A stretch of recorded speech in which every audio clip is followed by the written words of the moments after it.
Alright guys, ayan, tapos na tayo. Ayan, tumutunog na tong ating alarm. Green light na tayo ron. Yabanti ko lang. Yun ang pinaka number 1 doon. Yun ang isang nagpapasaya sa atin, yung makasama yung pamilya natin.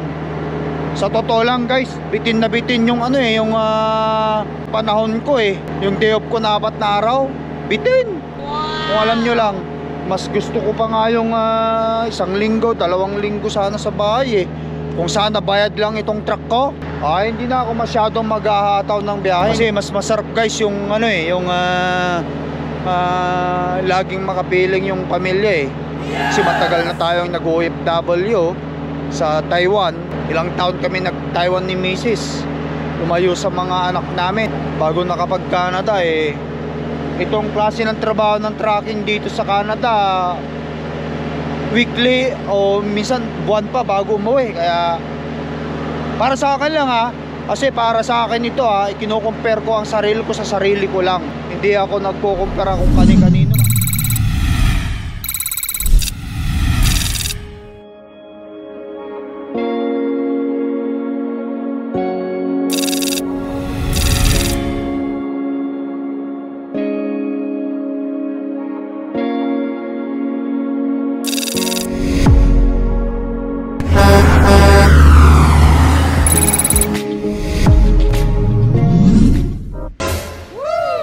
Alright you guys, good morning. Ayan, once again it's Lakay Trucker here, no? Andito tayo ngayon sa boundary which is Saskatoon at saka Alberta. I mean Saskatchewan at Alberta. Magkakantap tayo ng free trip. Mag-free trip tayo. By the beginning of the day, let's do our free trip. Of course, by the beginning of the day, we will do our free trip. Sabi nga nila, diba? Make sure lahat ay properly working. Yan. Reeper or container van, parehas lang yung trabaho niyan. Iba ang flat deck, kasi siyempre sa flat deck katulad yan, flat decker yung mga yan, maya mga yan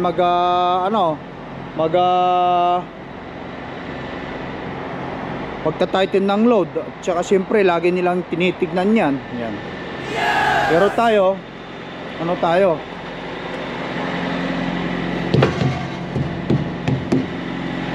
Puro tayo reaper.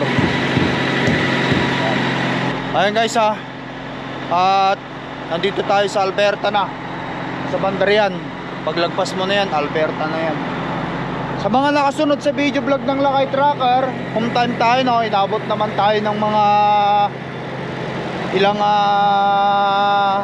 araw sa bahay sa day off. At least masaya tayo kasama ang pamilya. Alam nyo naman guys yun kailangan natin balansehin yung ating lifestyle. Hindi lang puro trucking din. Meron tayong asawa at mga anak, bigyan natin ng pagkakataon na makasama yung mga anak natin. Yun lang yung lagi kong inaano sa sarili ko. At saka siyempre masaya tayo kapag kasama ang pamilya natin Yun ang pinaka number 1 doon. Yun ang isang nagpapasaya sa atin, yung makasama yung pamilya natin. Sa totoo lang guys, bitin na bitin yung yung panahon ko yung day off ko na 4 na araw. Bitin. Kung alam nyo lang, mas gusto ko pa nga yung 1 linggo, 2 linggo sana sa bahay Kung sana bayad lang itong truck ko. Kapag bayad lang itong truck ko na, hindi na ako masyadong maghahataw ng biyahe. Hindi na ako masyadong maghahapit ng biyahe. Kasi mas masarap guys yung laging makapiling yung pamilya Kasi matagal na tayong nag-OFW sa Taiwan. Ilang taon kami nag-Taiwan ni Mrs. Lumayo sa mga anak namin bago nakapag-Canada Itong klase ng trabaho ng trucking dito sa Canada, weekly o minsan buwan pa bago umuwi. Kaya para sa akin lang kasi para sa akin ito ikino-compare ko ang sarili ko sa sarili ko lang. Yung mga previous ko, hindi ako nagko-compare kung kani-kanino man. Basta ang para sa akin, masaya ako sa pagiging reaper ko, kasi nakakauwi ako ng mga ganun na araw na gusto ko. Kasi gusto ko yun yun ang gusto ko. Yung ibang tao, ewan ko kung umabot sila ng isang buwan, kung ganun sila masaya, wala tayong magagawa. Pero ideal talaga sa isang pamilya, sa katulad dito sa Canada naman, lalo may mga maliliit pa tayo, kailangan mong uwian. Bigyan mo sila ng kasiyahan. Yun lang talaga naman ang buhay Kasi pag lumaki yung mga anak mo, hindi mo na yan mahalik-halikan. Hindi mo na yan maisasama kung saan-saan. Ito, magbibuild tayo ng memories para sa mga anak natin. Tama na yung kumikita tayo ng panapat. At saka guys, sa totoo lang, hindi naman nito yung mas malaki ang kinikita mo sa flat deck o sa reaper o sa dry van o nag-haul ka ng sasakyan Nasa iyo yun kung paano ka budget ng kinikita mo. Kita nyo naman ng Lakay Tracker, matagal na rin tayong nagre-reaper, owner operator tayo, pero nagbabayad pa ako ng truck. Pero guys, nakita nyo naman yung sistema ng pamumuhay ko. Kahit paano may mga nabibili tayo, na naipupundar tayo. Kumbaga sa nakaka-provide tayo sa pamilya natin, which is yun yung talagang dapat para sa parents, no? Ang number one kasi dyan, malaki man o maliit ang sinasahod mo, kung marunong ka talagang umawak ng pera, gagaan ang iyong pamumuhay at magkakaroon ka ng mga kung ano mang gusto mo. Ayun guys, but anyway, tapusin ko lang itong pre-trip natin, tapos lalarga na tayo. Pupunta tayo ngayon ng Alberta. Alberta tayo, Calgary, Alberta. Ayun guys.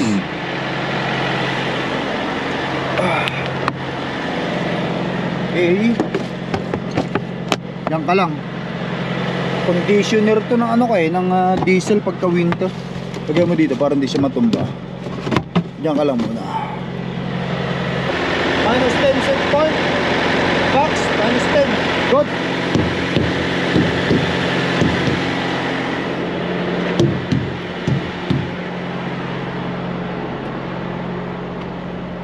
Punong-puno pa. Full pa yung ating diesel sa trailer. Ilaw, ilaw, ilaw. Good.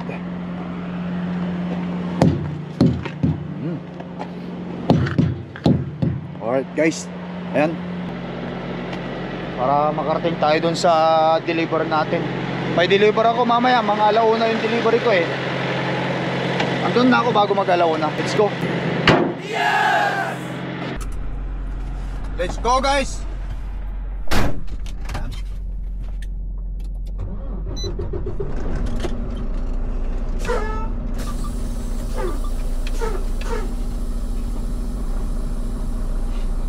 Okay.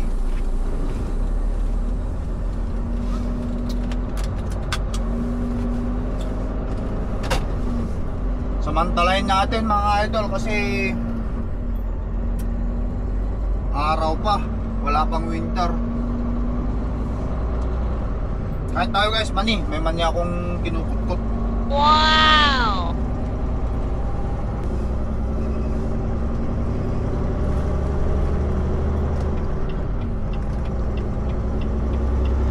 Meron pa tayong 3 oras drive. Nandun na tayo ngayon sa Calgary sa unang delivery natin. Yes!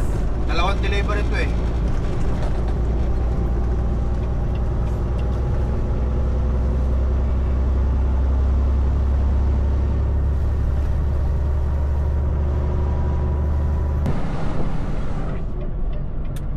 Ayan guys, bukas ang timbangan.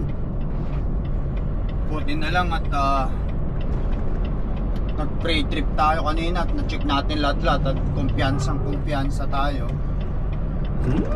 Otherwise kapag hindi at may diferensya makita yan, naku, patay tayo. Inspection na naman tayo niyan. Kaya sabi nga nila, do not give them a reason to pull you over. Yes! Fully confident naman tayo.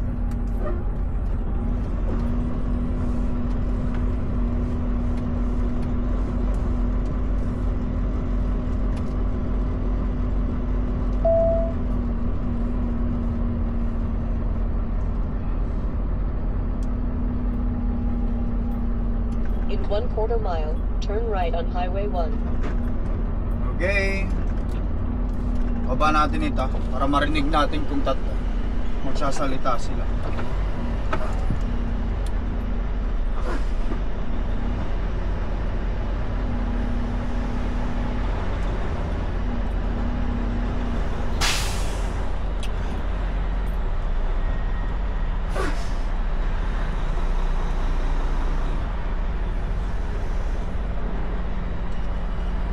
Steer 5,400,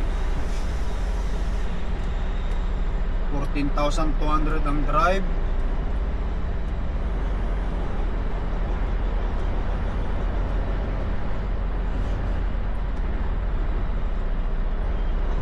$14,500 ang trailer axle. Good. We are in good weight. Tama lang ang timbang natin. Basta guys, tandaan nyo, pag sa Canada, ang usapan dito kilogram, sa US pounds or libras.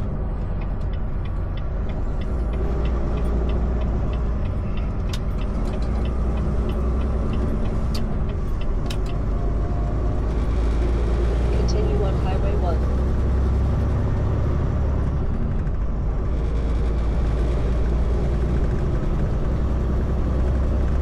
Alright, diretso tayo.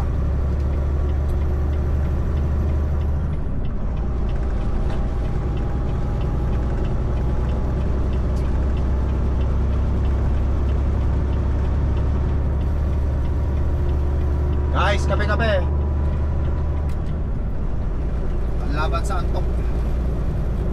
Kita nyo naman, maaga tayong nagsimula ngayon.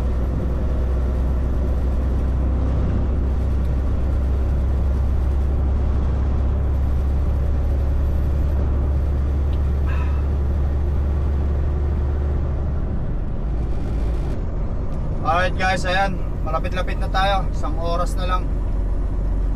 Itong sa harapan ko, buong bahay yung hinihila niya. Akupado niya yung buong karsada.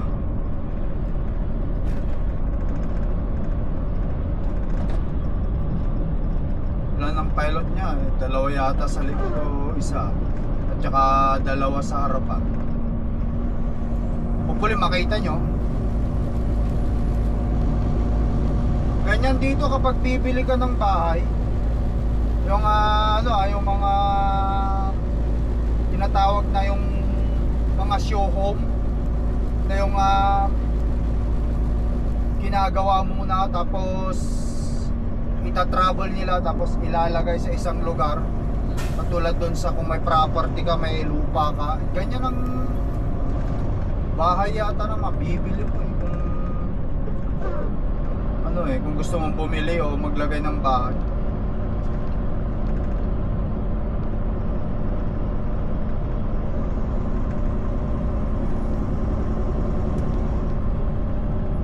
Hindi ko alam kung saan galing ito, basta nasundan lang natin, naabutan natin.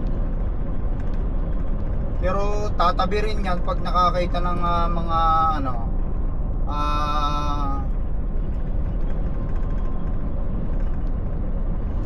yung parang pull out sa labas ng karsada. Tatabi muna yan bago siya dumiretso. Padaanin muna niya yung nasa likuran, lalo pag marami-rami na.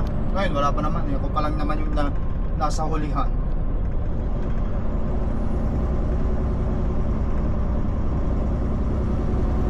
Pilipinas, pag naglilipat ka ng bahay mo doon, parang bubuhatin yata yung buong bahay eh.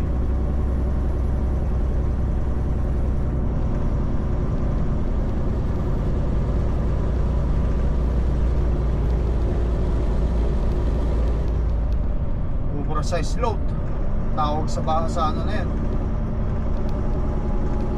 sa pangarga na yan.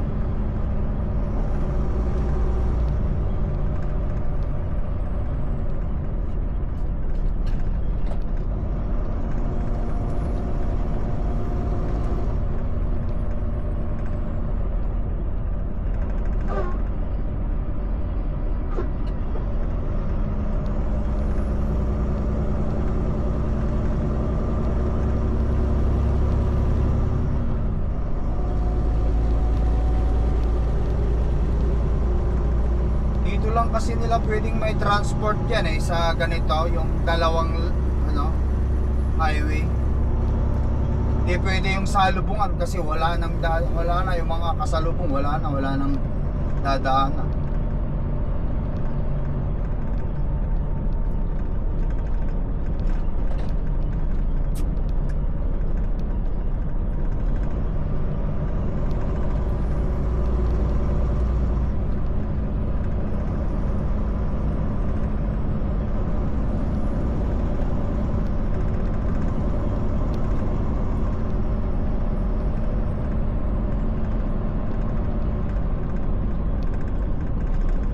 Ayan, tatabihan na yata, tatabi ba? Tatabi muna. Ayun, tumabi muna para pataanin tayo. Dahan-dahan lang. Tatabi muna siya para pataanin tayo. Slow down muna siya dyan. Para dumaan yung nasa, ano, dumaan tayo. Wide low. Kailangan niyang huminto dyan para makadaan tayo. Sa may ganyan, may pull out na ganyan para gilid tayo rito, gilid tayo konti. Ayan. Sa buong bahay eh. Wow! Okay. Continuous lang, dire-diretso lang tayo. In 1.5 miles, turn right on Crossiron Drive. Tahimik ang Calgary ngayon ha. Wow!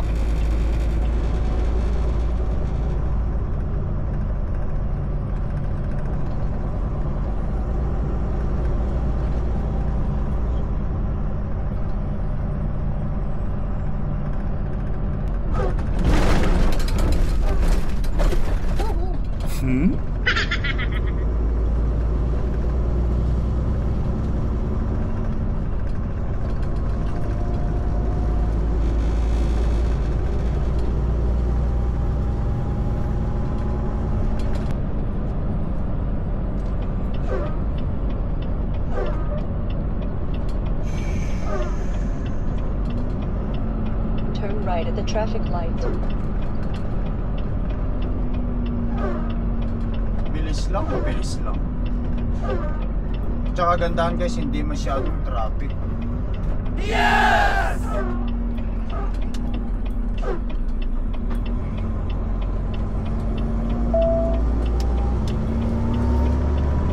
In 1.25 miles, turn left on Wagon Wheel Crescent. Dito lahat yung mga ano guys eh, malalaking mga distribution center. Andyan yung Gordon Foods, Cisco, dito yung Walmart. Dami.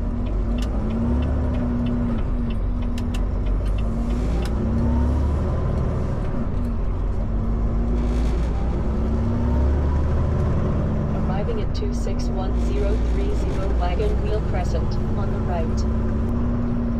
Alright guys, dito na tayo. Chicken lang tayo.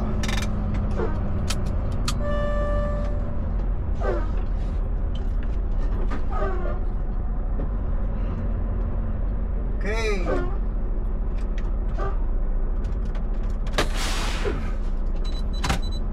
Juice off.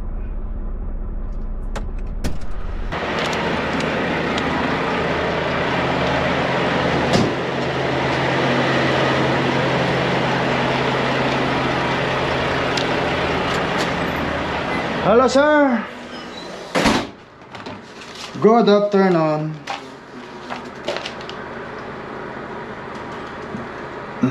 There you go.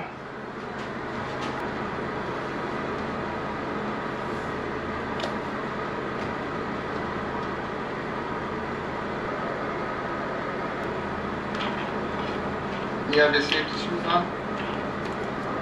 Sir? Safety shoes on? Shoes, yeah, I have here. Ayaw nila nang hindi naka-ano eh. Thank you. You're welcome. Just go ahead to the shipping office, right? Yeah, 136. Mandor 136. Thank you. Alright, let's go. Alright guys, tara. Dalawang delivery ito. Maganda-gandang bayad nito guys eh. 3,000 Canadian dollar. Mula mula Winnipeg. Dinampot ko sa torque yard dito, Winnipeg. Hanggang dito sa Calgary, dalawang drop, 3,000 dollar ang bayad niya. Kung sa sa per miles ka from Winnipeg hanggang Calgary, 840 miles. Kasi dalawang drop ako dito sa Calgary. Magkalapit lang pagkatapos ko dito diyan sa ko magde-deliver. Lapit lang dito. So let's say sabihin natin 850 miles lang yung matapos dito. Kung ang bayad sa nito per miles, i-times mo na sa $2 yon. Kasama na yung fuel subsidy. Kung 850 miles yon, the time is 2, kamo de $1,700 lang ang bayad sa yan, di ba? Plus isang drop at saka isang pick up, so $100 kasi yung pick up sa home yard walang bayad yon.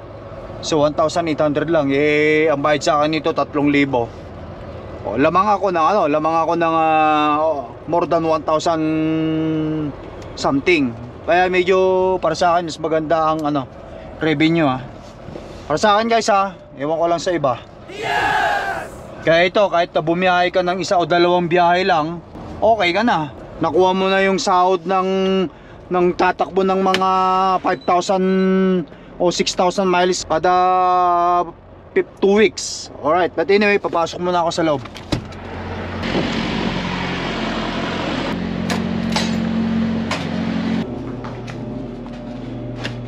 Hello. Magandang hapon. Mabuti po, Pilipino pala. Oh, driver's name. May pala tayo eh. Alright.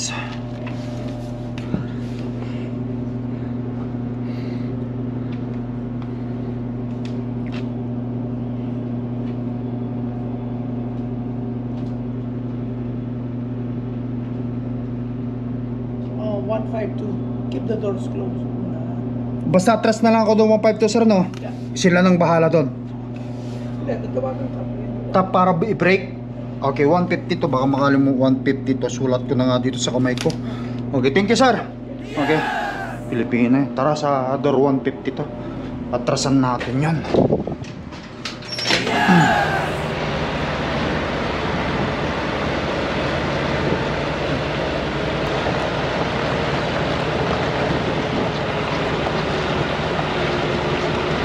Kailangan palayin yan eh.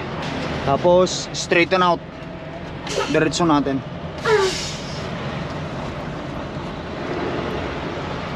Tapos yan, line up na doon. Okay, kabigin natin ngayon ng manobela. Tapos tignan natin dito sa side. Maluwang dito. Maluwang naman kasi ang dito guys eh. Itong location na to eh. Ang mga dock nila. 3 hours later. Alright guys, ayan, tapos na. Sarado na natin yung pinto. Okay. Ayos.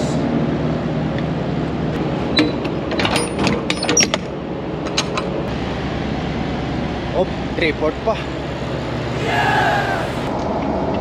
Ayan guys, nandito na tayo ngayon sa highway.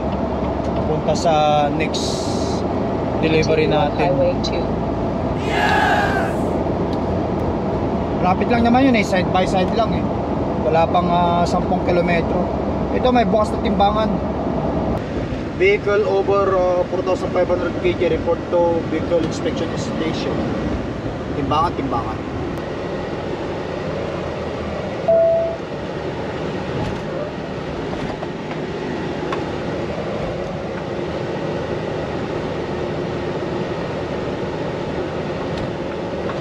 Kailangan mo mag-report pagka bukas ang timbangan. Hindi pwedeng mag-bypass. Maliban na lang kung may permit ka talaga na skill bypass kasi over size ka or mabigat ka talaga, hindi pwedeng dumaan dito sa timbangan.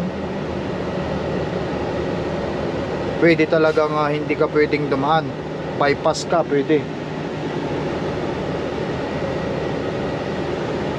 Kasi kapag na-bypass mo ito, hahabulin ka ng pulis.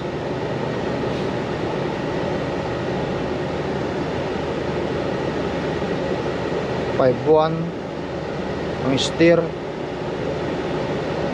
10.7 ang drive.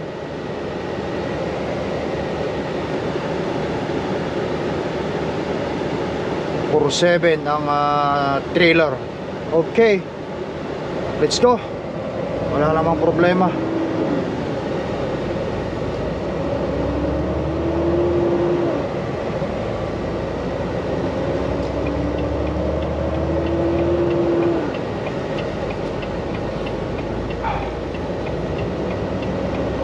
In 4 miles, take the exit on the right to Highway 567 toward Davidry.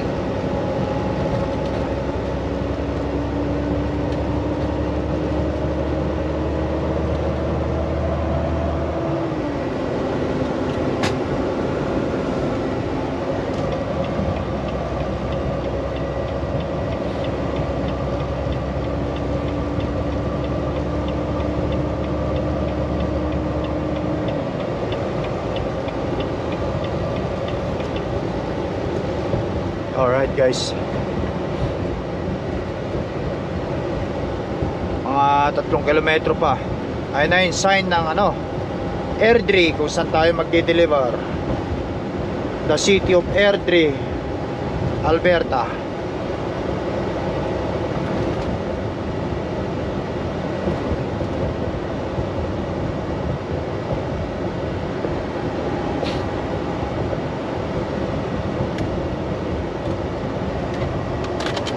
Ito diretso Edmonton to eh.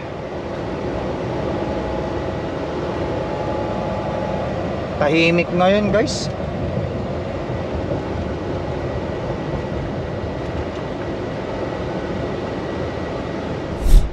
East on the left.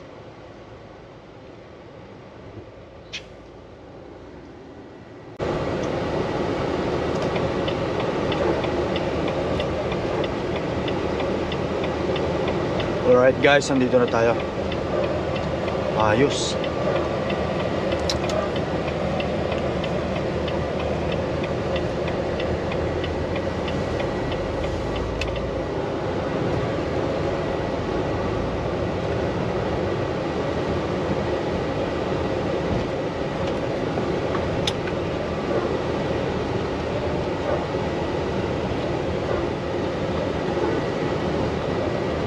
Check-in tayo rito.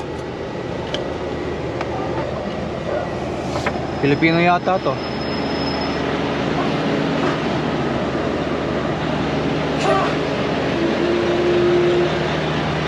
Park, okay. I'll come back.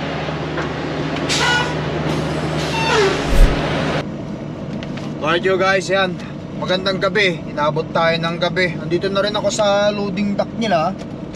At sinisimulan na tayong diskarga. Nakita natin yung kanilang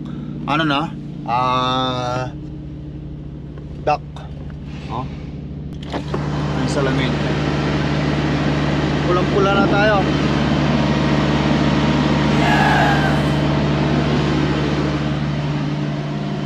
Natagalan ako kumuha ng door, pero mabilis naman sila dito. Pagka nakatras ka naman sa door, ididiskarga ka agad. At ito yung meron silang ganito, yung parang go to dock. Lagi niyang sinasabi go to dock yan. Itong ganito nila, malalaman mo. Pag tutunog to, ayan, tapos na tayo kasi nandito na tayo. Pero titignan ko naman pagkatapos natin dito guys, lalarga na tayo sa susunod nating trabaho. Meron na rin tayong pick up. Mabilisan na ngayon ang truck, mabilisan. Ito, pipicturean ko tapos ipadala ko sa ko. Yes! Hey, sorry. Should you take should you put the paperwork in the back from the trailer, or? No, just keep your tray. Did you go there to Yeah, I was there. check in? Yeah. Or just keep your paper in your truck. You don't I need don't to. need it in the trailer. No, just Okay. once done, just go back there. They will give you slip.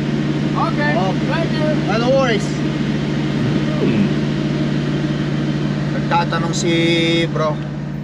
Puti-puti. Bago ang driver siguro at bago lang din ditong nag-deliver. But anyway, sulat ko yung mga dapat ko isulat dito na kasi tapos na. And odometer 1.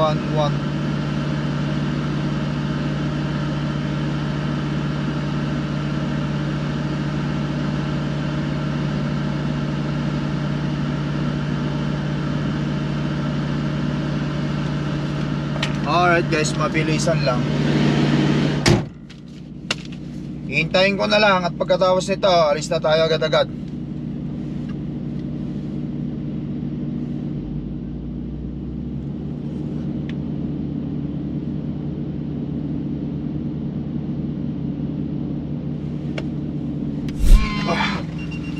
Alright guys, ayan, tapos na tayo ha. Tumutunog na tong ating alarm.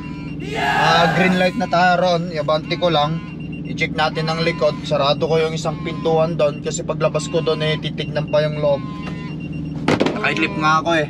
Paano at least kahit paano. Mabilisan lang. Hindi naman ako nagtagal sa higaan. Mga mga 20 minutes.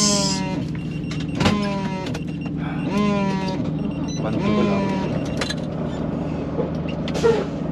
Check natin ang likuran.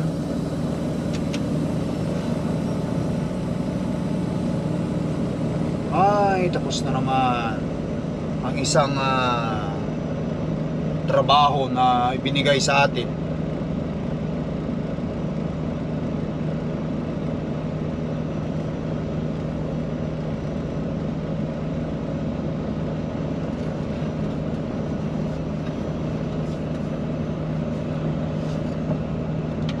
Tara, patayin natin. Patayin na natin to. Patayin na natin yan.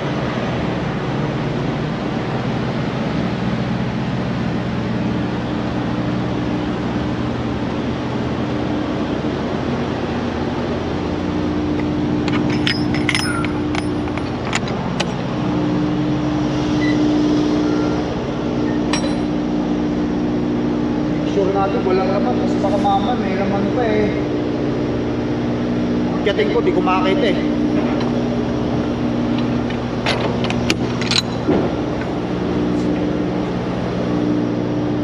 Mausok kasi yung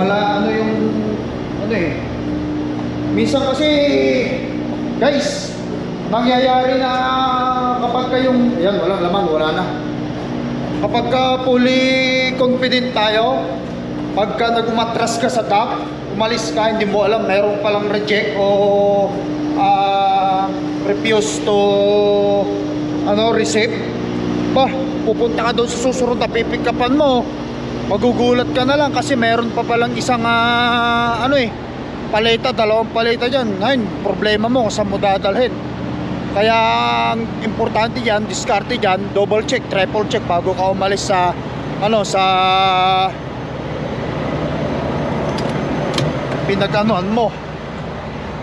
pinag-deliveran mo, o kaya pinag-deliveran mo bago ka pumunta sa pinikapan mo, no? Kasi na-experience ko na yan guys eh. Lahat naman tayo nagkakaroon ng experience. Sabi nga nila, you will not gonna learn kapag hindi mo na-experience. Kaya based from my experience, yan, I learned something. Okay guys, that's all for today. Thank you for watching. Kunin ko na lang yung papel ko doon, and then lalarga na tayo sa susunod nating delivery.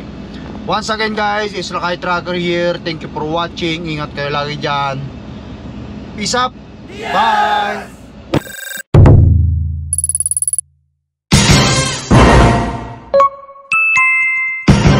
Lakay Trucker.